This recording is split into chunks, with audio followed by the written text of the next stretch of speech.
Hi. Um, I'm 3 days post-op and things are going pretty well. So I'm gonna be answering some of y'all's questions that you had for me. Some folks tend to DM questions. Um, and so yeah, I just wanted to give a little update, which is that things are going really well. I thought I would be more out of it. Um, or just more tired. And I've just been sleeping a lot. My friends have been coming over. I feel like really loved and supported by my friends. Um, and like I've been eating regularly. I haven't had any, like, sometimes there's nausea or people get constipated after like anesthesia. I'm fine. Nothing to report. I'm tapering off of the pain meds and I'm not feeling that much pain. Um, I think the only discomfort I'm feeling is just itchiness under my armpits because I can't take a shower. And so I've been trying to like use the shower wipes and it's just not the same. Um, I have a bidet, and so that also helps a lot with cleanliness. Um, and yeah, I'm just excited for when I get my first post-op appointment and can hopefully like take a shower after, or yeah, just waiting for that. And in terms of drains, so for folks who are unfamiliar with top surgery, um, you get drains that are like external, like you see them. I'm not going to show them on camera. Um, and you can feel the fluid like kind of coming out of them. So it's to me, it's fine. It doesn't feel uncomfortable or anything like that. It's just like a strange sensation. Drains are have healthy fluid in them, and so I'm really happy. I'm healing in a way that feels really good to me.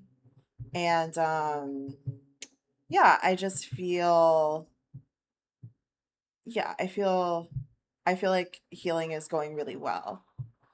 Um in terms of the questions folks sent me, um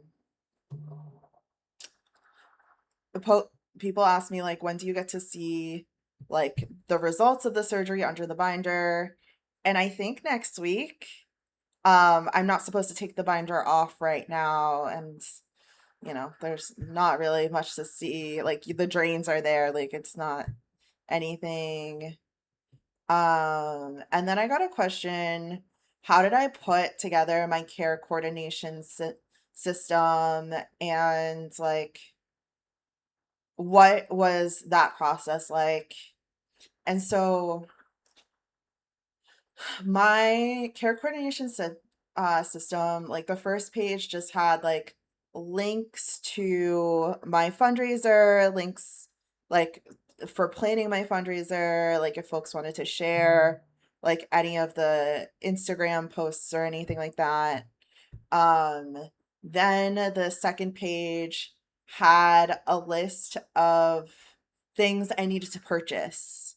Um, so that included like a robe, um, a pillow that I could use when I'm like in the car because the pillow can't it's supposed to protect your chest from rubbing against the seatbelt because the seatbelt shouldn't be rubbing against your body. Um, other like medical supplies and the that list had like the link, why I needed it, how much it cost, and then my friends would put whoever bought the thing. So like, and then like if I got it or not. And then The second to last tab, which I didn't really use very much, was just like media recommendations, shows. I am in up in here reading Toni Morrison and like just vibing. So I'm not really watching too much TV. I'll watch like a little like Netflix comedy special or something. Whatever's up on YouTube. I'm not like really paying for the apps, but you know, like I'm like a podcast listener and honestly like I've had a lot of visits and so like I'm spending a lot of time just talking to friends who are here in person.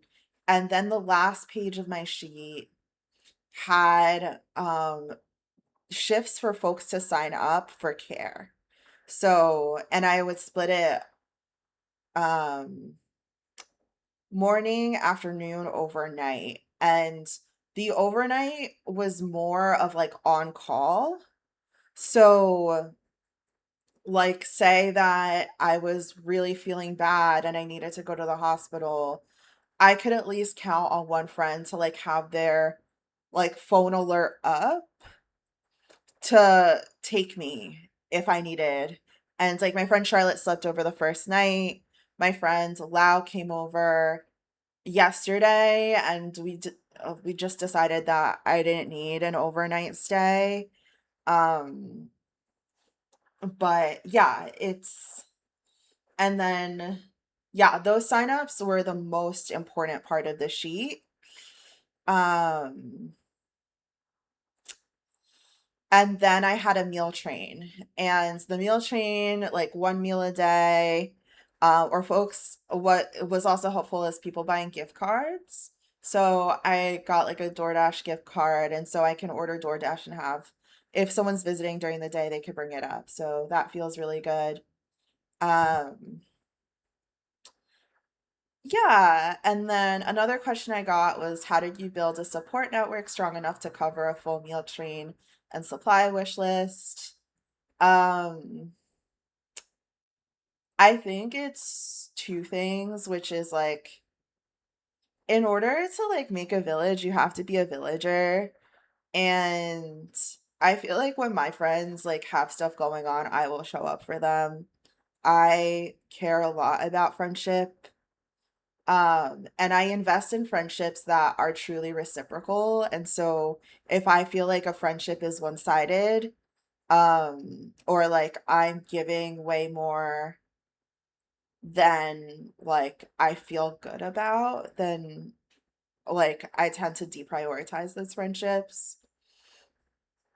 So like having the value of community and friendship is really important. And then for my wish list, I made it as easy as possible. So I made an HSA, FSA specific list. So every item, it's like easy for a friend to use their benefits to like pay instead of having to go through every link and see if it qualifies. And then um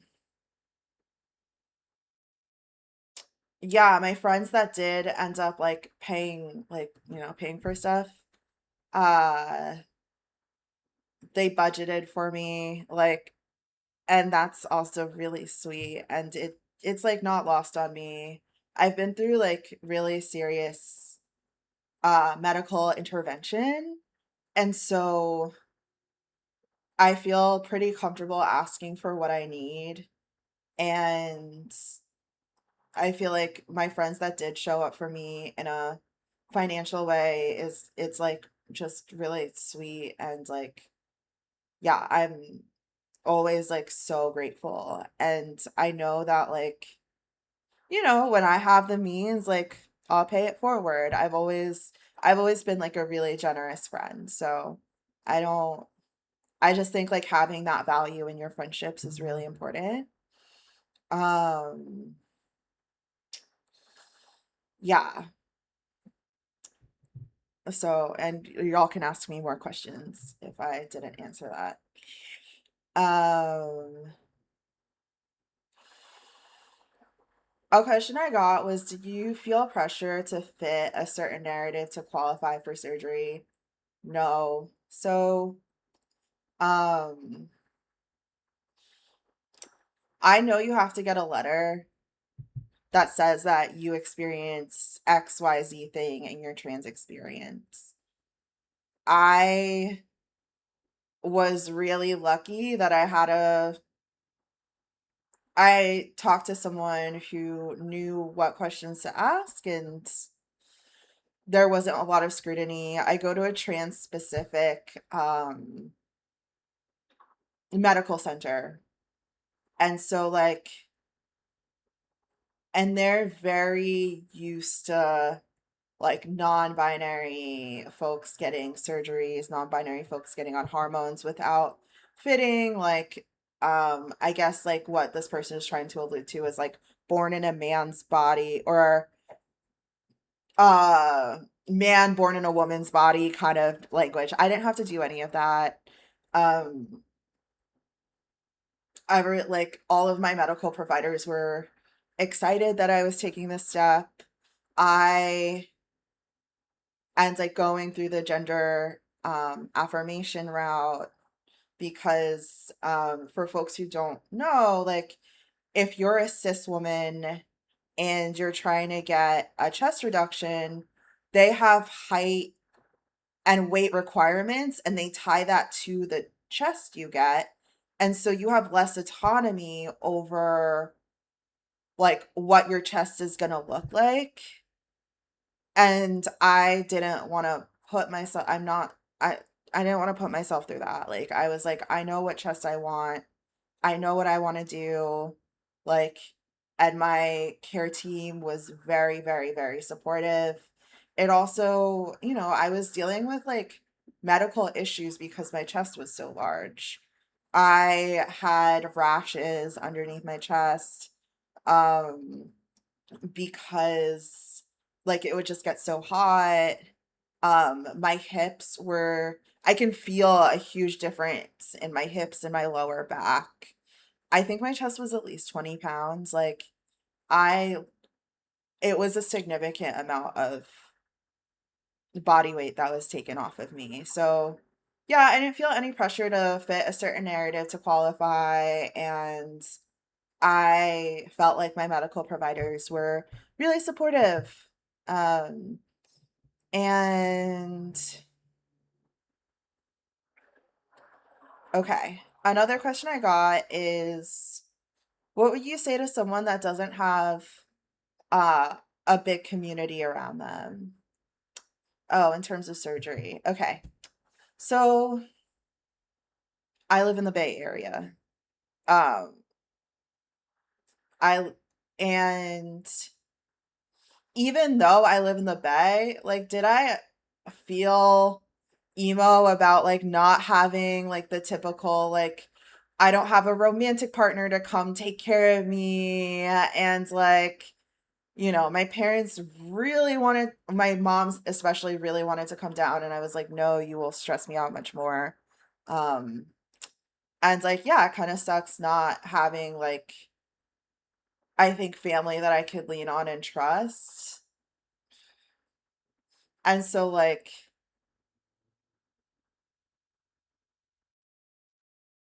I definitely had to lean on my friends, and I love my friends, and so I'm happy. But if you're someone who feels like really isolated, um, one, like I would definitely encourage you to do values-based kinds of work. Like, you know, get get a part of some mutual aid project, go to COVID cautious events, like find other trans people that actually care about like trans liberation and like build community that way. And it takes a while, it takes a long time. And like you will have friendship breakups. That's like friendship breakups actually aren't bad. Like it's showing you that you are willing to like say goodbye um when things aren't working out. So like if you feel disheartened, like yeah, like building community takes a really long time, but I do encourage folks to do like things that are about values, and creativity and play can be a value, right? Like one of my close friends, we met through improv, and like through that friendship I've made other friends, I and so like it doesn't have to be like as moralistic as you think it is. And if you really like struggle with community, that's okay too. Like I found a lot of peace and solace in like closing my circle down and having like two or three people that I'm hella fucking with for a month, and like letting folks know, hey, I'm feeling like a hermit in a cave. Like this is what it is. And if you are isolated and you're interested in getting top surgery, I think you should still get it. You just have to prepare a little bit more, have your meals like heated up, make sure that like you're able to get like a grabber tool, or just make sure that your living space is accessible for you, like you don't have to lift your arms so much. Um, And like, you can make a makeshift wedge pillow. Like, there's things that you can like, MacGyver and finagle, and it'll be okay, Like, so, we'll find a way, we'll make do. And like, I think if you're really interested in getting some kind of surgery, you should. Um,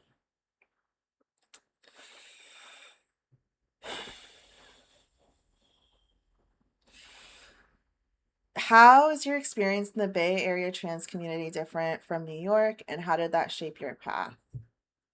Hmm. Um,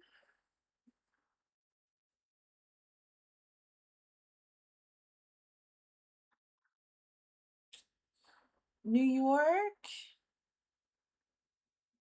I feel like New York, I was really like afraid of not having the answers around like transition. And so I was just kind of like, like, I'll be a she they for a while. Um, and I definitely like when I went back to New York in February, I definitely felt the urge to like be a little bit more cis adjacent in presentation, or be a little bit more feminine. And I really didn't know what that was about. So, I don't know. I feel like my experience was like I just am a little bit more feminine in New York, and I definitely like identify a lot with the dyke culture there. Um and like, I don't really have the answer for that of why that is. Um but yeah, I was really interested in beauty when I lived on that coast, and I feel like being on the West Coast now, I definitely feel like more non-binary, more androgynous. I feel like dyke culture here is so different and something that I can't really fuck with. Um, and like, I feel like there's more space for non-binary people in the Bay, where like I do feel like in New York, and maybe this is just like by who I was around, like I definitely felt like there is more pressure to do a binary transition, or to just have things figured out. Like, yeah. Also I'm feeling really itchy under my binder. I'm trying not to scratch underneath it, but I think I might need to take a Benadryl or something, because like um yeah, it feels itchy. But yeah, yeah. And then the last question I'm going to answer is, what am I most looking forward to once I'm fully healed? I think splashing in the water, being with friends, um, wearing new clothes, like just not having to wear a fucking bra. Um, like being able to do like exercise without having my chest in the way. Like even when I took like a chair dancing class, and like a lot of the moves I couldn't do because I was like my chest was literally in the way. So I am really excited to have a new experience with my body. And also to just be outside and let the sun hit my chest, and yeah. So that's what I'm looking most forward to. All right. Well, those are the questions that I have answered. If you have more, let me know, and I will keep y'all updated in my post top surgery, whatever this is, bubble. I feel like I'm in a bubble, so.